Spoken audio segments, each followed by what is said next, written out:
All right, so I'm recording this session so that those who can't make it live, I will send it to them, but they'll just see me, they won't see you guys.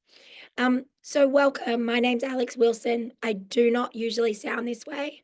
I have lost my voice, I am fine, but yeah, I'm croaky today, so thank you for bearing with me as I try to talk.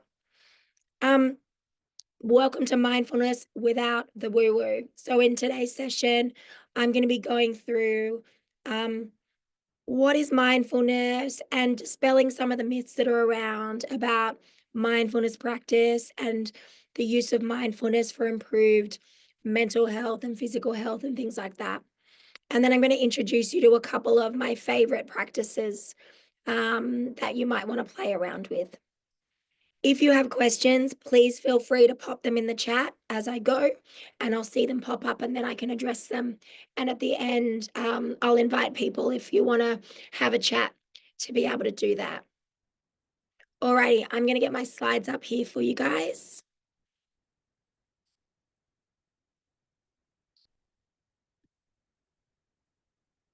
There we go. And let me just go into present mode. Alrighty. So, welcome. We're going to talk about mindfulness without the woo-woo. And look, I called it that because there is so much around about mindfulness. It is very confusing and very hard to know what's accurate, helpful, relevant to you personally, or perhaps the work you do. A lot of misconceptions. So, we're going to dispel some myths today. So those who don't know me, I'm an accredited mental health social worker, have been for over 20 years, and I'm the director of Mindful Recovery Services and the Central Coast DBT Centre on the beautiful New South Wales Central Coast. I'm also currently enrolled in a Master's of Mindfulness Meditation teaching at Berkeley, California. So the stuff that I'm presenting today is directly from that program. So you can rest assured that it is the latest research on mindfulness and the teaching of mindfulness.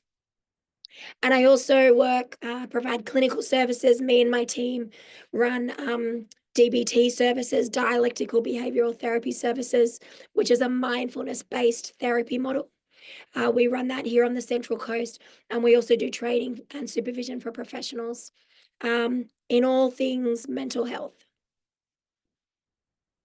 So let's think about what is mindfulness really? So let's dispel some very common myths.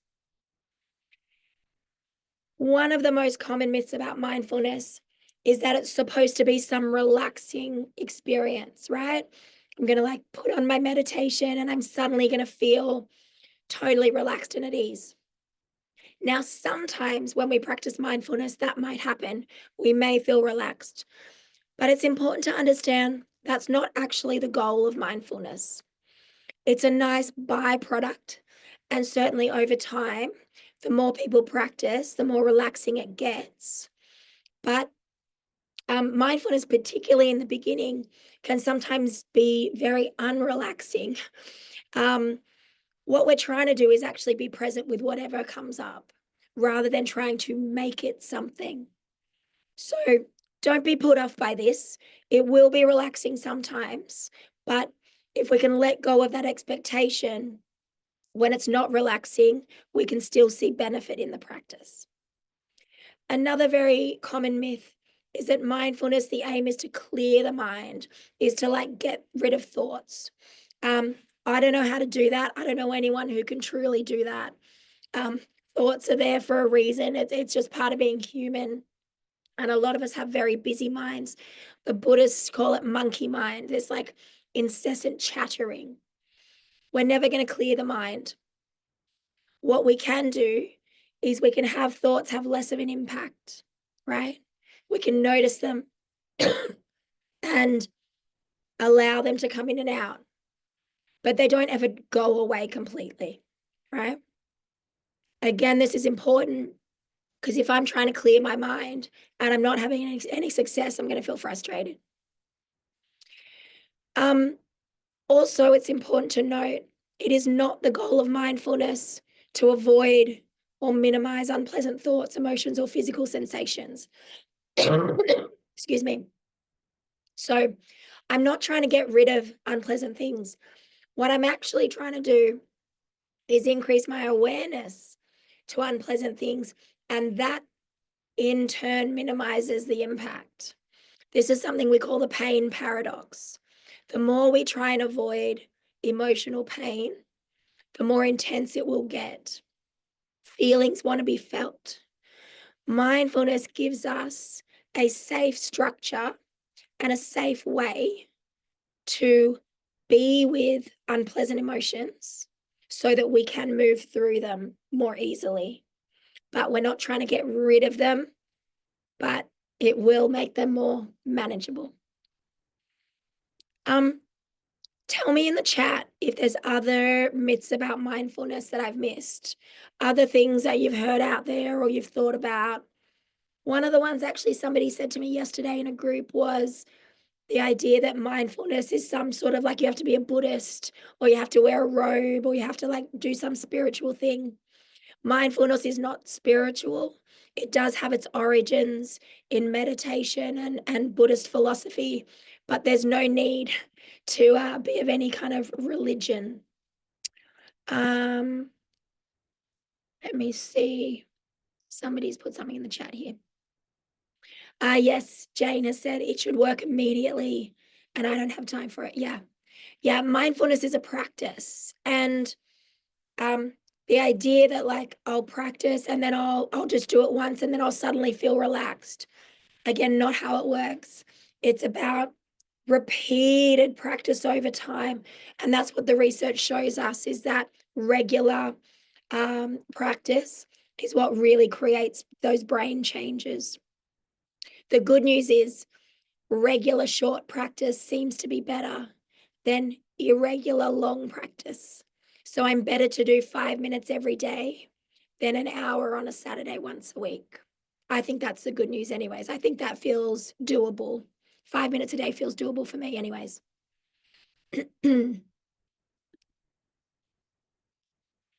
So why am I talking about myths? Well, expectations matter. If my expectations of mindfulness are out of whack with reality, I'm not going to stick with it. And so it's not going to benefit me if I don't stick with it. So if I've got expectations around it working quickly or suddenly making me feel relaxed or things like this, I might encounter thoughts like, well, I can't do it because it's not working, or my mind won't be quiet, so I can't do it. Or someone said to me the other week, it makes me feel worse because then I notice my thoughts. What's interesting about that is that your body and your nervous system is still being affected by your thoughts, even if you don't notice your thoughts. You're still experiencing stress, even if you're not aware of stress. At least if we become aware of it, we can do something with it, as opposed to just all of this running on autopilot. And then suddenly, my body starts to show signs of really chronic stress.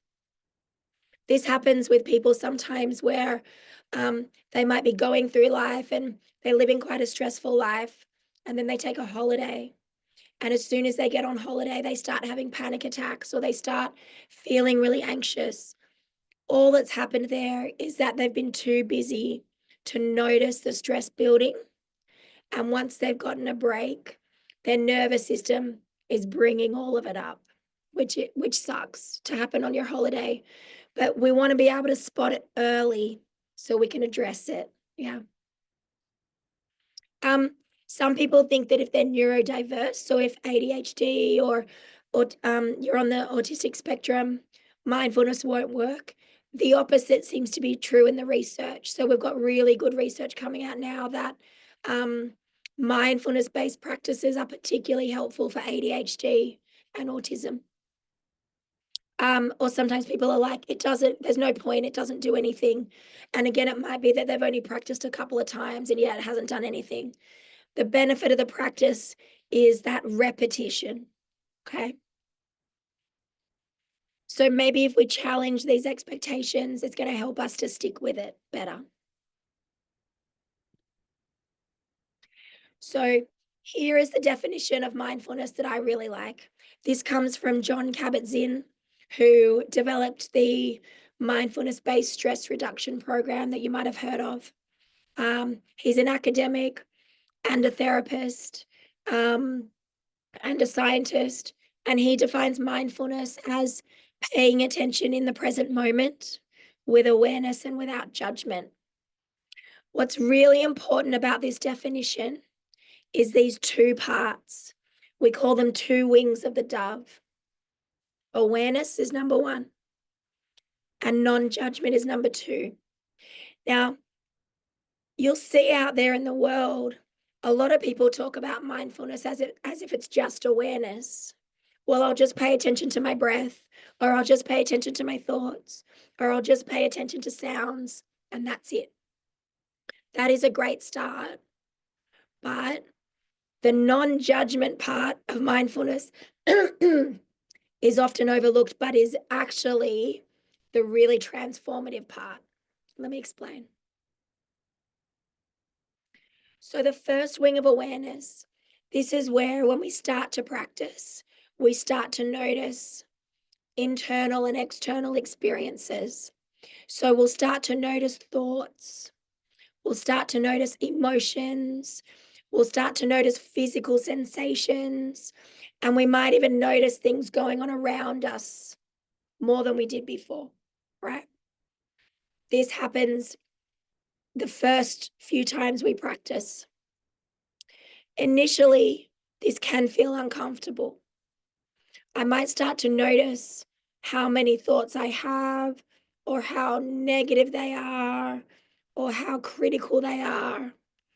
Or I might start to notice how tense my body is, or how much unpleasant emotion is sitting in me. But we need to develop this wing first, because we can't change what we don't acknowledge. That's a Dr. Phil quote, by the way, which I'm ashamed to say, but some of you might have picked up on that. It's the only good thing I think he's ever said. But we can't change what we don't acknowledge. So we have to build awareness first, right? Now, the second wing takes much longer, but this is where the transformation is. Once I have awareness, can I respond to that with curiosity, interest, and openness, rather than judgment, shame, or blame, right?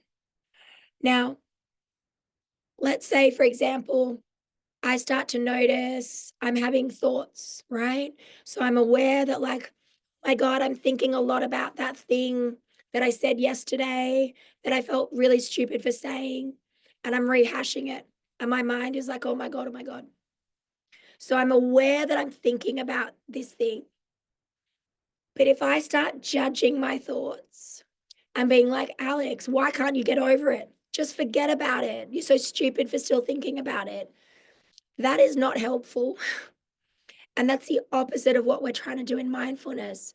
So instead, what I want to do is I'm noticing I'm having a lot of thoughts about this thing that happened. I'm noticing I'm feeling shame and embarrassment. Isn't that interesting? Right? Isn't that interesting that my mind is bringing this up and there are emotions attached to it? And actually, what I want to do is ask myself if there is a more compassionate way to sit with this, right? And a compassionate way might be to say, well, isn't that interesting that I keep bringing it up? Or isn't it interesting that I'm so hard on myself that I'm rehashing this? Or isn't that interesting that for everyone else, it might have felt like an offhand comment, but for me, I'm still thinking about it, right? We can start to bring some compassion through non-judgment. This is where the healing lies, right? If I only notice it, but I'm judging the crap out of what I'm noticing, that's not going to help. I need to notice and then bring that real non-judgmental, like, well, isn't that just interesting approach, and be open to seeing it as it is rather than seeing it through my judgment. Now, this is hard when we have ingrained patterns of judging of ourselves, of others. Brains love to judge, humans love to judge. So this is a difficult pattern to change. Again, it's just practice, right? So I like to use that phrase of interesting when I notice I'm judging something in myself or others as a way to try and change that. And it takes a lot of time. But this is the part of mindfulness that brings freedom and peace. Because if I can have experiences, thoughts, feelings, external experiences, and not automatically judge them as bad or wrong, I have a lot more space to respond wisely, right? And that's what we're trying to do with mindfulness. We're just trying to create more space between a trigger and a reaction. This space where I can notice it and decide what I want to do with it non-judgmentally. Yeah. So I find this is the part that's often missed in mindfulness trainings is around the non-judgment, but it's important. Okay. Let's talk now about the benefits of mindfulness. And I like to spell these out because I think if we understand why we would want to practice, it's obviously going to increase our motivation to practice, right? So I'm just going to show you some of the research. Now, the ones I've chosen to highlight are purely results that have been validated through peer-reviewed studies. So these are ones that we're pretty confident we know that this happens. Sorry, I'm just trying to move my little thing. Oh, there it is. There are lots of other studies on mindfulness that I haven't included here, just because there's a lot. But these are the results that we're pretty sure mindfulness has been shown to have an impact on. So the first group is psychological benefits. So what we see with regular mindfulness practice, and so most of the studies are anywhere between 2 and 8 weeks of practice. Most days, again, of varying lengths, but they can be as short as 5 or 10 minutes a day. Over a 2 to 8 week period, show reduced stress, reduced anxiety symptoms, improved emotion regulation capacity, so the ability to ride out ups and downs of emotions, greater psychological flexibility, so being able to think flexibly rather than getting stuck into rigid black and white thought patterns, improved self-esteem, increased resilience, so being able to handle triggers and setbacks without becoming as overwhelmed. With depression and anxiety, a reduction in the risk of relapse when people use mindfulness in their depression recovery, and the same with anxiety, much lower rates of relapse. Decreased symptoms of PTSD. So a lot of good research around PTSD and mindfulness. It's looking like a very, very effective treatment for that. Reduced emotional reactivity. So just not getting triggered as easily. We've got some cognitive benefits too. So this is stuff with our thinking. And a lot of this you'll see relates to ADHD as well. So we see enhanced attention and focus, improved short-term memory, enhanced control of thoughts. So if you've ever struggled with like intrusive thoughts, it really helps to reduce that. Improved learning, a reduction in age-related cognitive decline, improved task switching. So if you're someone that like struggles to move from this to that, mindfulness can help. Enhanced creativity, enhanced executive function. So that's the ability to organize and sort of work through steps to achieve something. Faster cognitive processing, so taking in information more quicker, and better error detection, so being able to spot mistakes in our work more easily too. So you can see how, particularly with ADHD, this would be very helpful, which again is why so much of the recommendations now for ADHD are around mindfulness based therapies, such as dialectical behavioral therapy or other mindfulness based therapies. There's also some really good research around physical benefits. So this is looking purely at objective medical outcomes. So they've studied blood pressure, been able to see reductions there, improved sleep quality, improved immune function, which is interesting, a reduction in chronic pain, a lot of good studies around pain, improved gut health for people with digestive issues, healthier eating habits, and increased exercise motivation. So it seems to be that including mindfulness, if you're trying to eat better or exercise more, really helps with sticking to a plan for that. Improved cardiovascular health, so heart health, better diabetes management of type 2 diabetes, and enhanced recovery after illness and surgery. So, people using mindfulness in their recovery process, getting better more quickly and with less complications. I really like these studies because I think it takes it out of that airy fairy, area to like, wow, there's some like real tangible physical benefits here. And then finally, we've got social benefits. These probably won't surprise you, but mindfulness seems to allow us to get along with people better. So we see improved relationships, greater self awareness, increased compassion. I think that's a great thing in this day and age, increased empathy, increased conflict resolution. And a lot of these are due to that second wing, the non judgment. When we practice non judgment, it extends to ourselves, but also to others. Greatest satisfaction in our relationships, an increase in pro social behavior. So, this is helping others. We see an increase in that when people start to practice mindfulness. Reduced interpersonal stress, so reduced relationship stress, improved communication skills, and a reduction in judgment and bias. Again, we can see how that second wing just really would improve some of these things. Okay, hang on. Oh, I've stopped sharing. I got to go back. There we are. Okay, so one quote that I like that I thought I would share is just from the American Psychological Association, who have acknowledged that there's a remarkable range of benefits with mindfulness, including emotion regulation, reduced stress, enhanced cognitive flexibility, and overall well being. So, a lot of benefits here across the board. This is an interesting study. I'm a sciencey person, so I love to put this stuff in.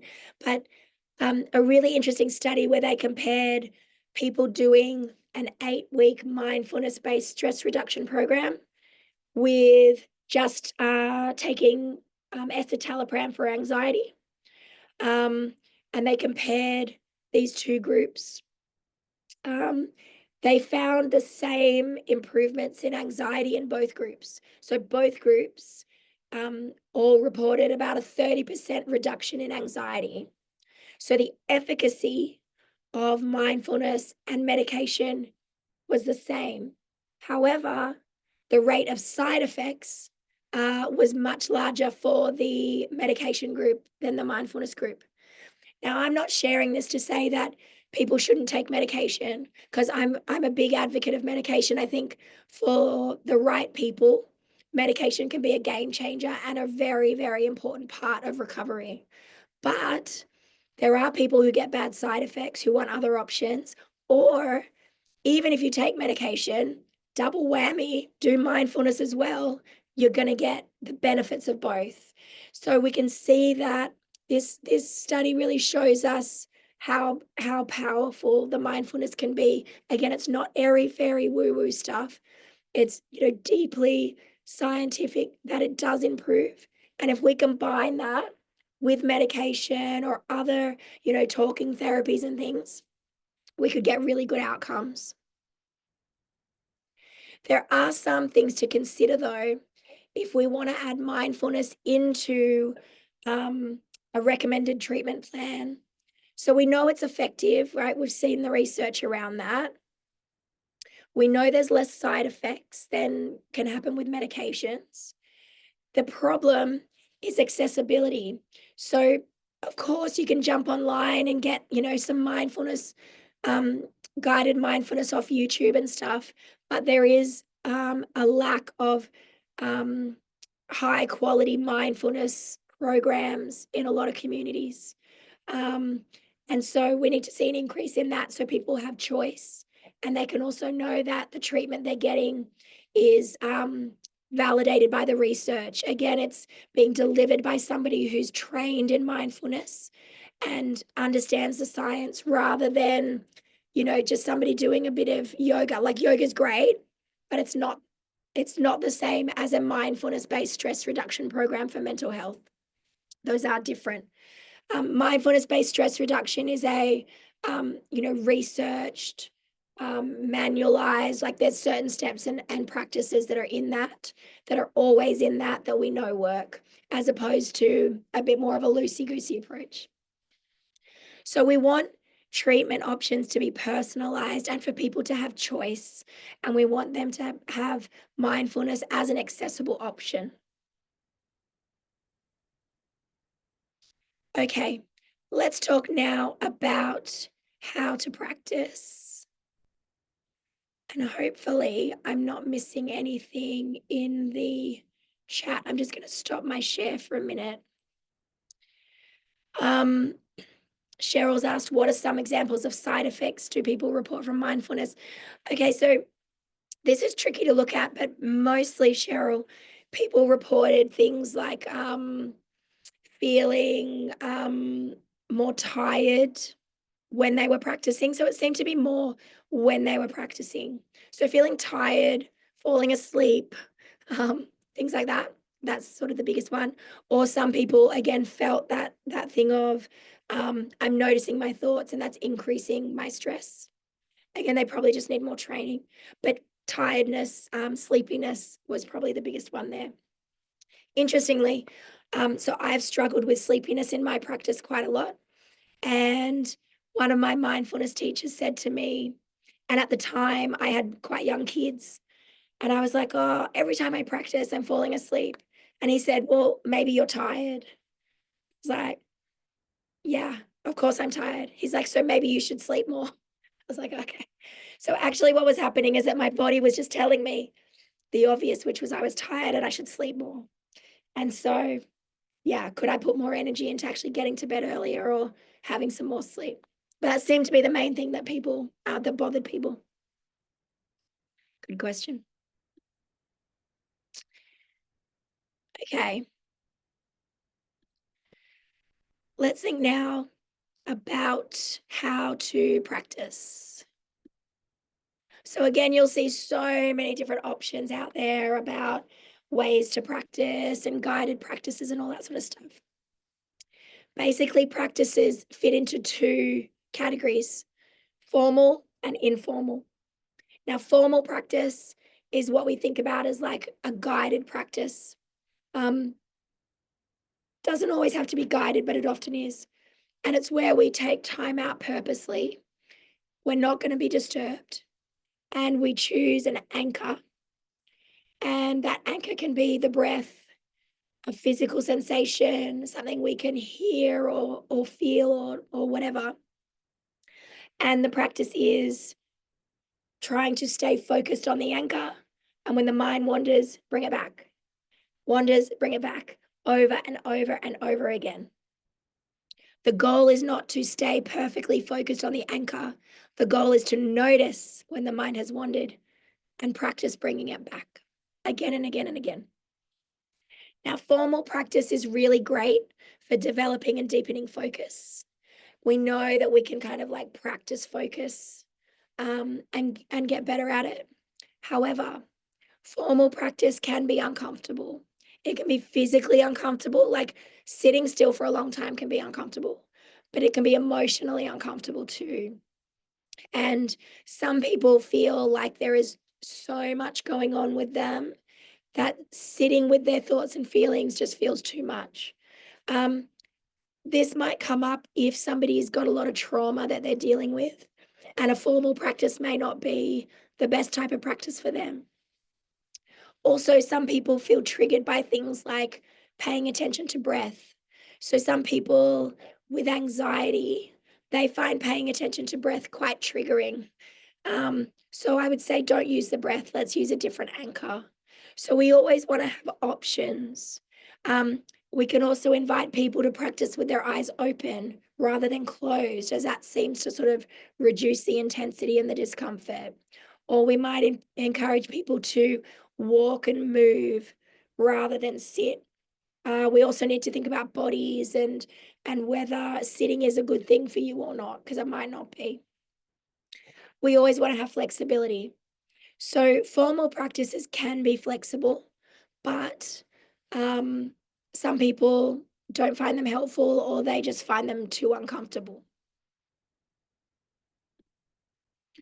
Here's an example of a formal practice. This is a formal practice that I often use to introduce formal practice to clients and to people I work with. And it's a really good practice to just reconnect with every now and then. Now, this practice involves the breath as an anchor, but actually also we're counting in our mind, and the counting is also an anchor. So, what I would do is that I would start again, I can close my eyes or not close my eyes. I start to notice my breathing. And on my exhale, I start to count. So, on the first exhale, 1, next exhale, 2, and so on and so forth, all the way up to 10. And if I get to 10, I start again at 1. Now, what will happen to a lot of people is they lose count, right? It's like, oh, hang on, where was I up to? And what that tells us is that our mind has wandered off the anchor. And that's why we count, so that we can tell when our mind has wandered. So as soon as I notice I've lost count, I bring my focus back to the breath and I start again on the next out breath at 1.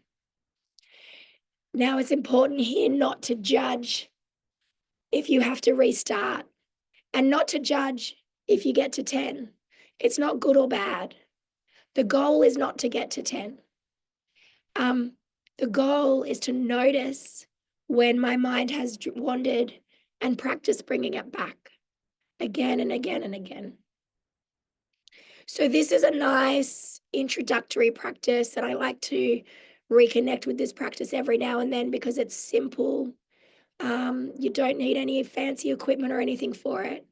And it just really, 5 minutes is a lot. 2 minutes of this is great.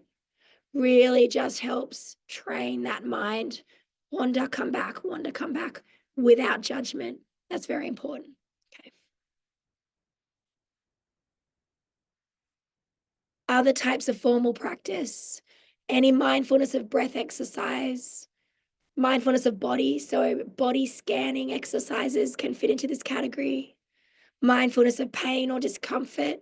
So, when we work with chronic pain, we often do mindfulness of pain, which sounds like it would make it worse, but it actually makes it better. Mindfulness of thoughts. And meta mindfulness. So, this is a loving kindness practice. This is where we sometimes will conjure up an image of someone we love and connect with feelings of compassion and loving kindness. This has been shown to be very helpful for self-compassion. That if we practice feeling compassion for someone else, it actually makes it easier for us to feel compassion with ourselves. So, a really interesting exercise. I've also found, just anecdotally, meta mindfulness, loving kindness practices, people who are neurodiverse really seem to engage well with those as well. So, an interesting thing to consider.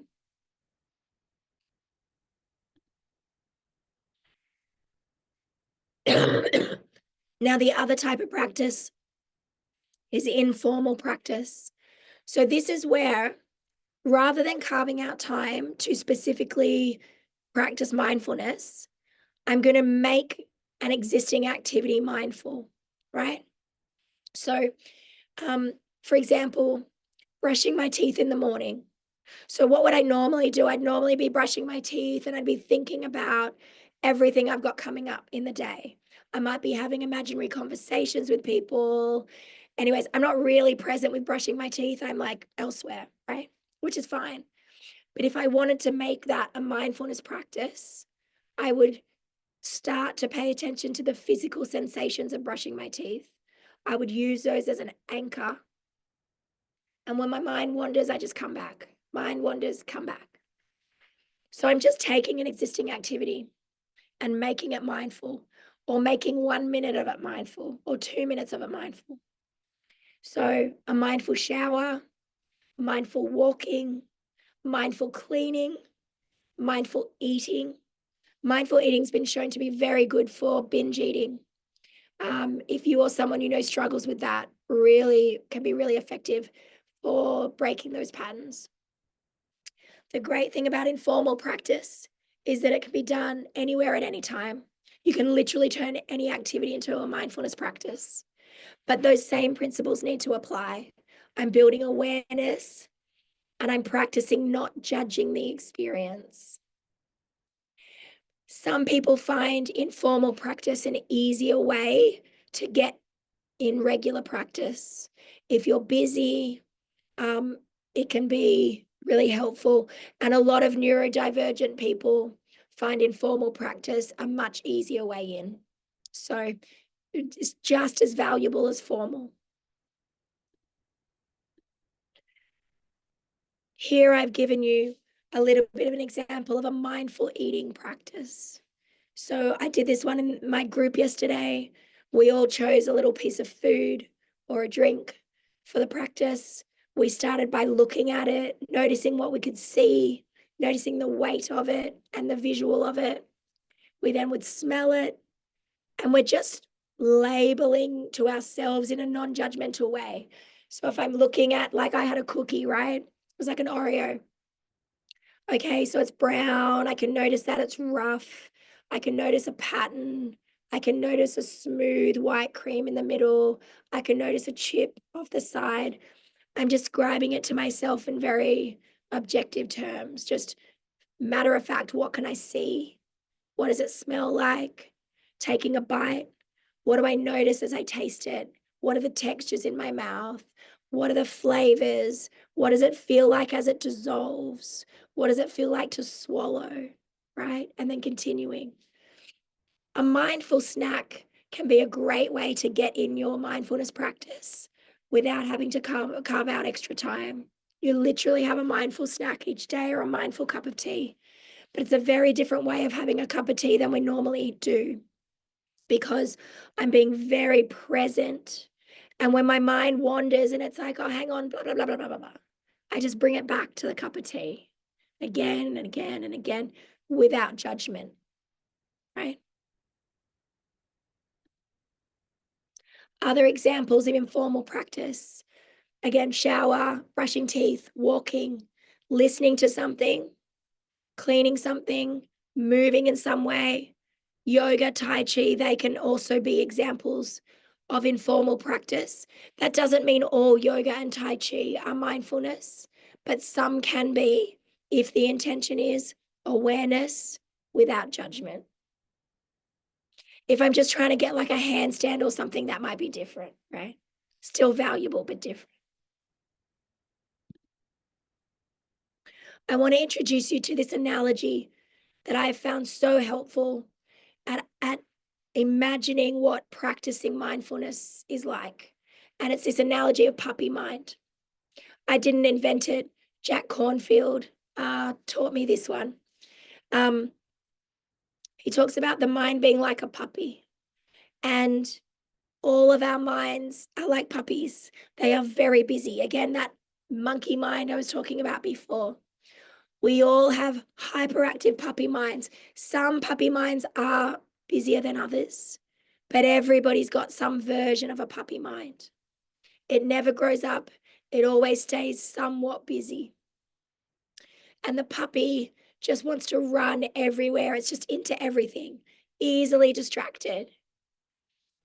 There's nothing wrong with the puppy. It's just that it's exhausting chasing a puppy around all day.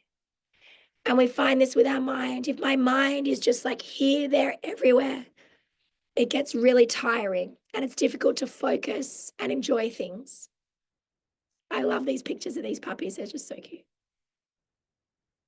So we want to approach mindfulness training the same way we would train a puppy.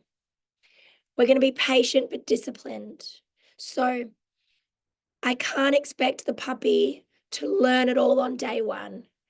This idea that it's just going to happen, that suddenly my mind is going to be totally zen and in control, it's just not realistic.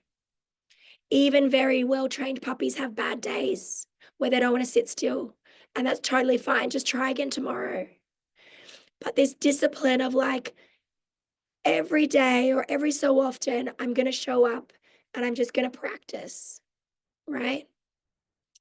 But I'm going to be really patient, but I'm going to be disciplined. Small, frequent practices work better. So again, can I do a mindful snack most days this week? Can I do 3 mindful breaths once or twice a day? Can I book in 5 minutes of a guided practice most days of the week? That's all we need.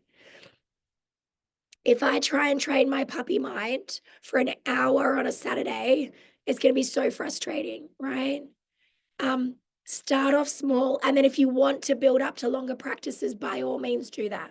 But let your puppy have a chance to train first. And what's really important here is don't get out a big stick and start like whooping the puppy with it, okay? I know that sounds awful, but we do this to ourselves.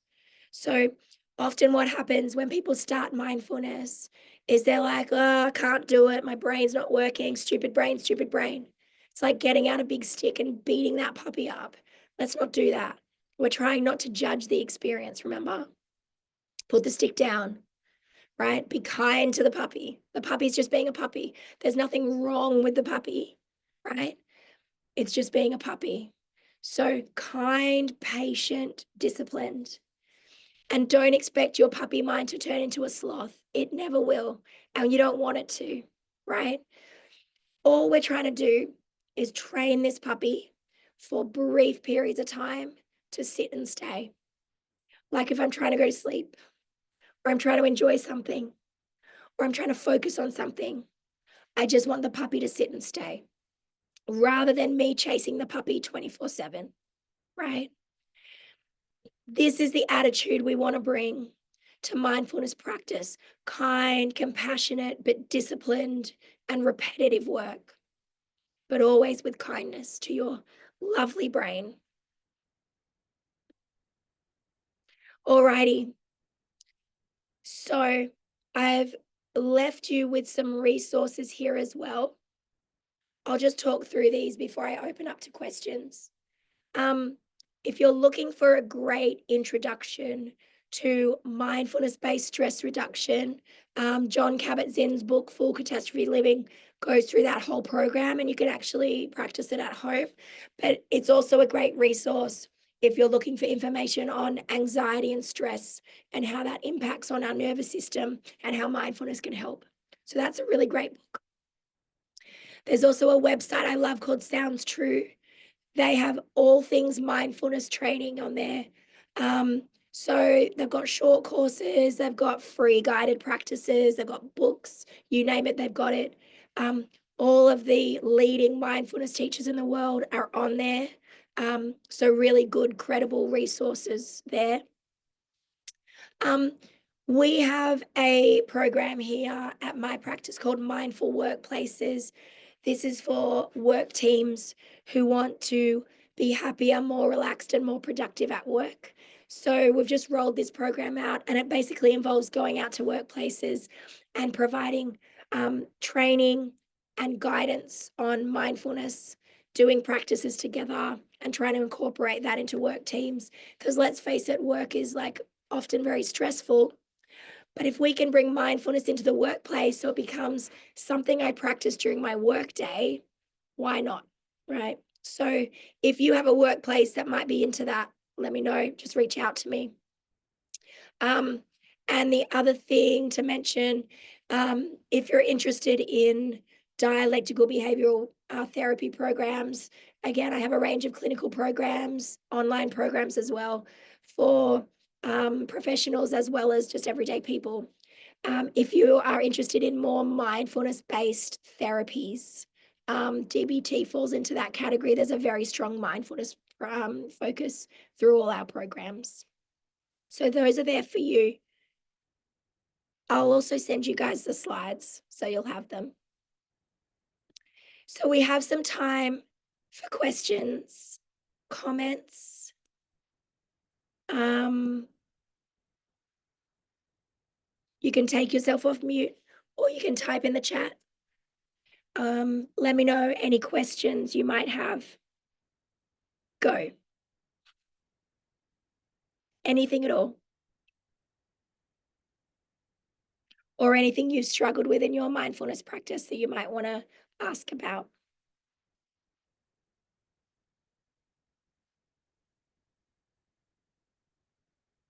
Oh, thanks, Cheryl. Good.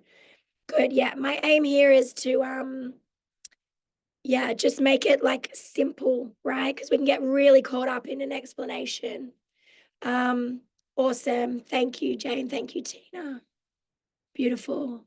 Yeah, if you're working with people and you want to introduce mindfulness to them or encourage them, yeah, these are some of the ways that I talk about mindfulness with my clients that seems to make sense and seems to kind of bust some of those myths that they might have.